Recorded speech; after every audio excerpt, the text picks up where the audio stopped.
To give you some practical, simple self-care practices that you can incorporate into your day to feel more grounded, less overwhelmed, and just more cared for and more supported throughout the day.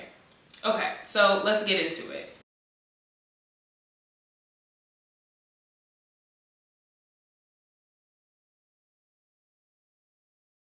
Okay, so first I just want to set the stage for how I'm thinking about self-care and to make sure we are on the same page. So I'm a Black feminist scholar, and self-care as a term has been kind of co-opted or said to have been appropriated. So Michel Foucault, French philosopher, talked about caring for the self in The History of Sexuality, his 1976 book. However, Audre Lorde was a Black writer, poet, and theorist who is oftentimes, and Black feminist who the term is often associated with, because she talked about self-care specifically as an act of political warfare in a world that is structurally and systemically designed to break her down, as a Black lesbian woman who was writing after she was diagnosed with breast cancer for the second time. And she writes this in A Burst of Light.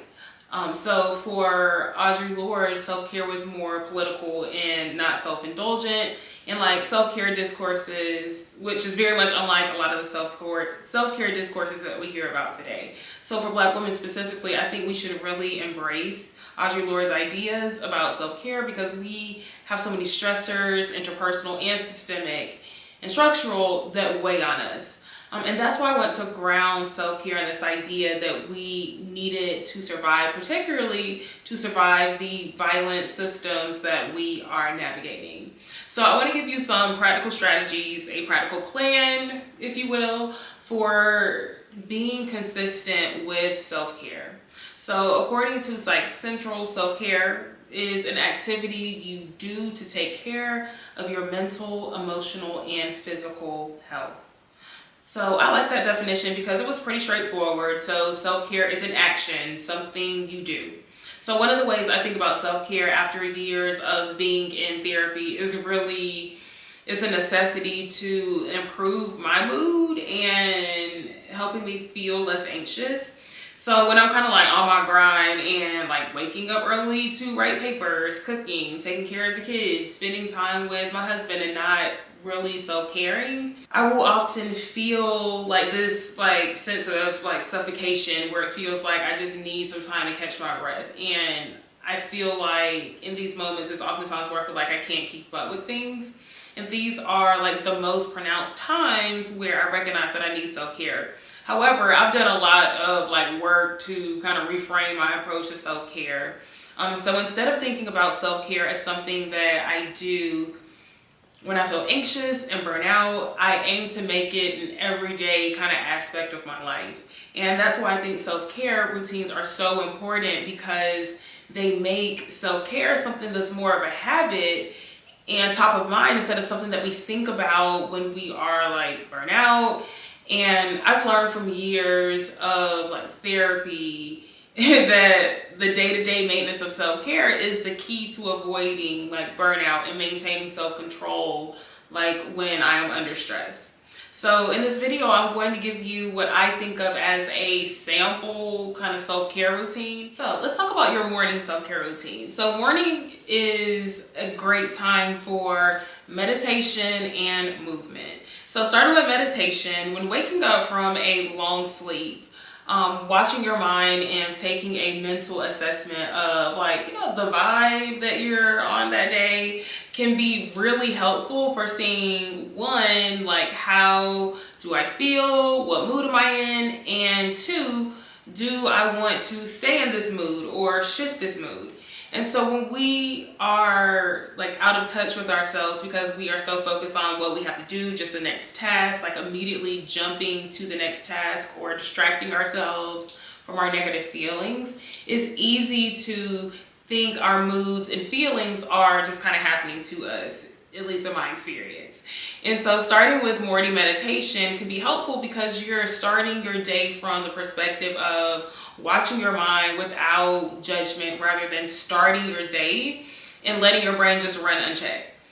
So I think about meditation pretty expansively. So I think about it in terms of guided or unguided meditation. Like, some people have strong feelings about guided versus unguided.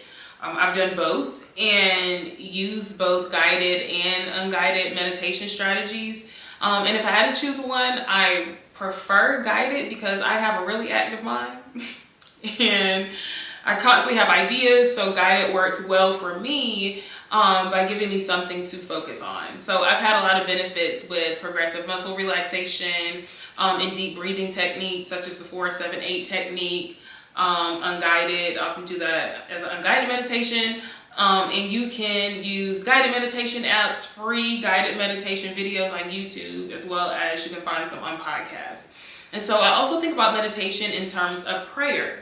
So prayer and I think quiet time in the morning with your thoughts can be a form of meditation. I know my best friend, that's something that she does. She wakes up in the morning and she'll have like her prayer time. And so like this could be what meditation looks like for you. So regardless of what you decide to do as far as meditation, I think the most important thing is that you set aside a little time in the morning, perhaps 5 to 10 minutes or so, to watch your mind and get mentally grounded as you start the day.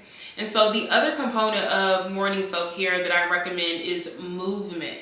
So I think movement, including exercising and working out in the morning, is an essential component of any self-care routine.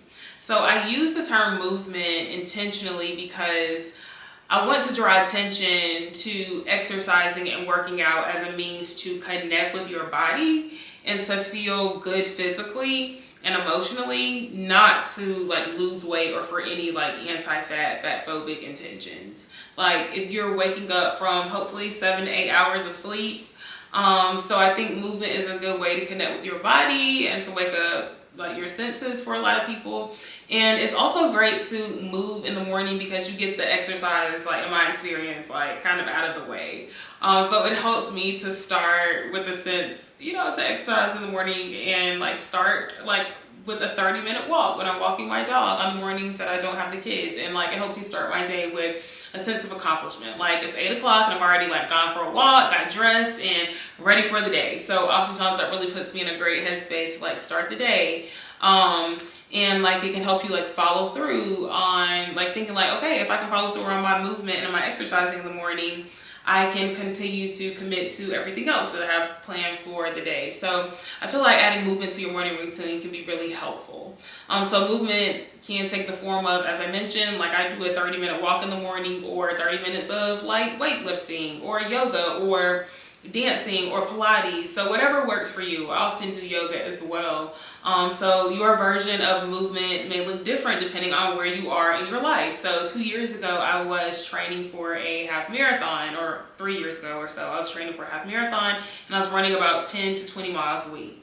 But these days, honey, I walk for about 30 minutes a day, do a little bit of yoga, because that's just much more attainable for where I am right now in my life and my movement goals, where I'm just committed to doing things that like feel good to my body, that are like grounding and more so gentle. So movement may look different for you depending on the month, the week, the day. So I recommend like starting with something small and like kind of building from there. So before we talk about self-care rituals for the afternoon, I wanted to tell you about the free daily self-care plan that you can download right now. So I created a free guide, the ultimate daily self-care plan, that can serve as a template and help you come up with your ideal daily self-care routine and rituals.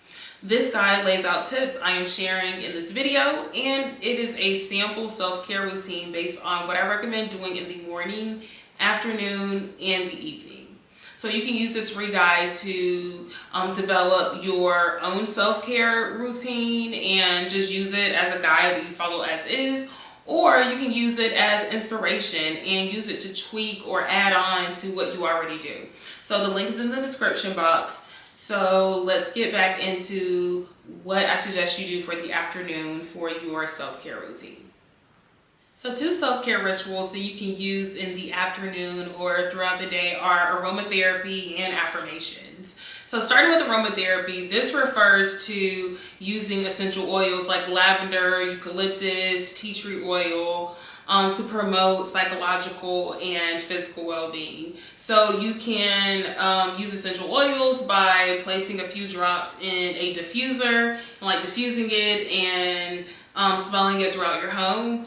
So I use essential oils all the time to just put me in a space of positivity while I'm working, to help my mood. And I work and teach from home. Some days I'm a professor. And so one of the things that I do when I walk into my home office is fill my diffuser with water and an essential oil blend. So my favorite blend is lavender and vanilla. So it's just very calming. I also have oils that come as blends that like are named like sleep and immunity. So I'll diffuse those depending on the vibe or what I need at that moment.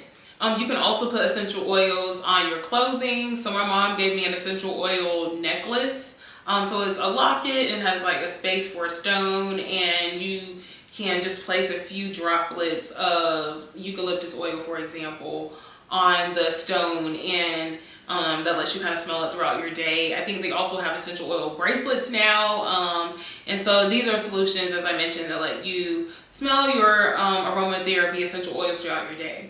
So aromatherapy is an afternoon self-care routine that I recommend throughout your day, particularly in the afternoon, that can put you in a positive mood and just help you stay in a good space. The next thing I recommend are affirmations. And I used to have a very narrow view of affirmations, but affirmations are just practices that you find affirming. So affirmations are things that affirm you, boost your confidence. And you can also think about affirmations in more of the conventional sense. So for example, saying positive things to yourself like, you are enough and I love you, and writing them on sticky notes and putting them around the house. I tried this, but it didn't work that well for me personally. What worked better for me is something that I got from the Life Coach School podcast, Brooke Castillo, was recording myself saying positive affirmations and listening to my own voice and using that as kind of this visualizing practice. So outside of things that you are telling and repeating to yourself, you can think of affirmations as a practice. And my therapist encouraged me to think about it like this. And she also encouraged me to think about music and podcast episodes that help me feel inspired and excited. And so you can incorporate affirmations into your afternoon and your self-care regimen by listening to your favorite podcast or watching your favorite YouTuber. So you could make and listen to a playlist that's filled with songs that make you feel good. So my playlist it does have a lot of Lizzo and Beyonce. So I think about your afternoon affirmations as something that should be specific to you and that makes you feel excited and boost your mood during the day. Okay, last, so 2 components I recommend for an evening self-care routine are a warm drink and journaling.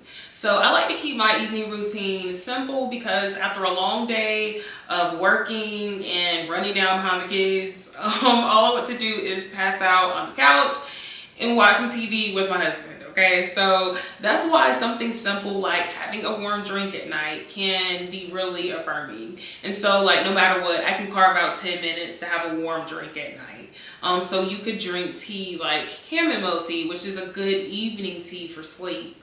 You could drink green tea and echinacea tea. And if you're like me and can be a little bit like, festive, you could also make like a warm evening drink that is like in line with like the season, like a fall drink or something like apple cider around Christmas time. So I know for me, just personally, I love matcha. So like I'll make a drink with ground green tea and a plant-based milk like almond milk or oat milk, as well as vegan golden milk, which is a combination of spices like turmeric, ginger, and cardamom. So having a warm drink is a simple practice that you can add to your evening routine to take better care of yourself, I think. So the last aspect of an evening routine, an evening self-care routine, is journaling. So journaling at the end of the day can be a great way to process the events of the day. So journaling at the end of the day allows you to think through your emotions and hopefully set you up for a really good night's sleep. So these evening journaling sessions could be short, like 5 to 10 minutes of free writing. You can also follow journal prompts. I have journal prompts for those days when we aren't the most productive, but we still want to stay in a place of affirmation and self-love, which I'll link in the description box. That's free. You can also use a protected note on your phone. There's also a journaling app for iPhone that I use called Dailyo, which allows you to track your mood, as well as like jot down like brief journal entries. And so I have a reminder set to fill that in at 8 p.m. Every day. And so journaling is something small that you can add to your evening self-care routine to help you kind of wrap up your day with intention. So to recap, I recommend that you practice self-care on a daily basis and consider thinking of your routines as morning, afternoon, and evening practices. So I recommend meditation and movement in the morning. I recommend aromatherapy and affirmations in the afternoon. And finally, I encourage you to enjoy a warm drink and do a little journaling as part of your evening self-care routine. So if you are someone who struggles to stay consistent with self-care and you want to learn how you can follow through on self-care and follow through on the self-care plans that you set for yourself, check out my video about why self-care matters, especially for Black women. All right, thank you so much for watching. I'll see you in the next video.